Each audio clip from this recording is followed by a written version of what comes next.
बहुत समय पहले की बात है।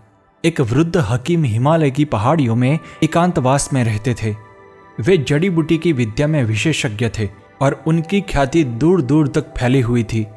एक दिन एक युवा पुरुष दुखी भाव से उनके पास आया। उसने थोड़ा उदास और निराश होकर अपनी समस्या बताई। हकीम बाबा, मेरी पत्नी मुझसे बहुत प्यार करती थी, लेकिन जब से उसकी माँ का देहांत हुआ है तब से वह मुझसे ठीक से बात भी नहीं करती। हकीम बाबा ने कहा, बेटे, निकट के सगे संबंधी का देहांत भावनात्मक लोगों के लिए सहन करना कठिन होता है, लेकिन बाबा, उसकी माँ के देहांत के 6 महीने हो गए हैं। युवा पुरुष अपनी व्याकुलता छिपा नहीं पा रहा था। मैंने सुना है कि आपकी दी हुई जड़ी बूटी से फिर से प्रेम जागृत होता है। उसने दोनों हाथ जोड़कर विनती की, कृपया मुझे वह जड़ी बूटी बनाकर दे दीजिए।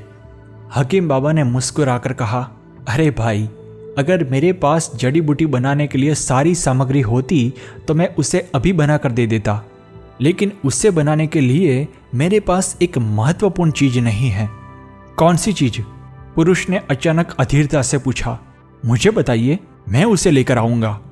मुझे शेर की मूंछ के 7 बाल चाहिए, हकीम बाबा ने कहा। अगले ही दिन वह पुरुष जंगल में शेर की खोज में निकल पड़ा।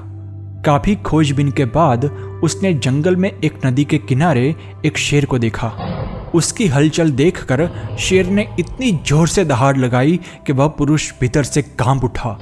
उसकी नसों में दौड़ता खून जैसे जम गया। वह भयभीत होकर तुरंत वहां से भाग गया। अगले कुछ दिनों तक ऐसा ही चलता रहा। वह पुरुष शेर के पास जाने की हिम्मत करता, लेकिन फिर डर कर वापस लौट आता। जैसे जैसे महीने बीतते गए, शेर को उस पुरुष की उपस्थिति की आदत पड़ गई और अब वह उसे देखकर भी सामान्य रहता। अब वह पुरुष शेर के लिए मांस लाने लगा और शेर उसे आनंद से खाने लगा। धीरे धीरे विश्वास के आधार पर उनकी मित्रता बनने लगी। जब शेर तृप्त होकर मांस खा लेता और आराम करता, तब वह पुरुष हिम्मत करके उसके पास आता और उसकी पीठ थपथपाता। धीरे धीरे एक दिन ऐसा भी आया जब उसने साहस करके शेर की मूंछ से 7 बाल निकाल लिए। अब वह और देरी किए बिना सीधा हकीम बाबा के पास पहुंचा। बाबा, मैं शेर की मूंछ के 7 बाल ले आया। बहुत बढ़िया। यह कहकर हकीम बाबा ने उन 7 बालों को जलते हुए अग्निकुंड में फेंक दिया। अरे अरे, यह क्या किया? वह पुरुष गुस्से में तमतमा उठा। आपको जरा भी अंदाजा नहीं है कि मैंने इन बालों को पाने के लिए कितनी मेहनत की है, और आपने उसे जला दिया। उसने दांत पींचकर पूछा, अब मेरी जड़ी बूटी कैसे बनेगी? अब तुम्हें किसी जड़ी बूटी की जरूरत नहीं है, हकीम बाबा ने मुस्कुराते हुए कहा। जरा सोचो, तुमने शेर को कैसे वश में किया?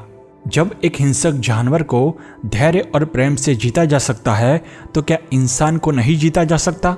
जाओ, जैसे तुमने शेर को अपना मित्र बनाया है, वैसे ही अपनी पत्नी में प्रेम की भावना जागृत करो।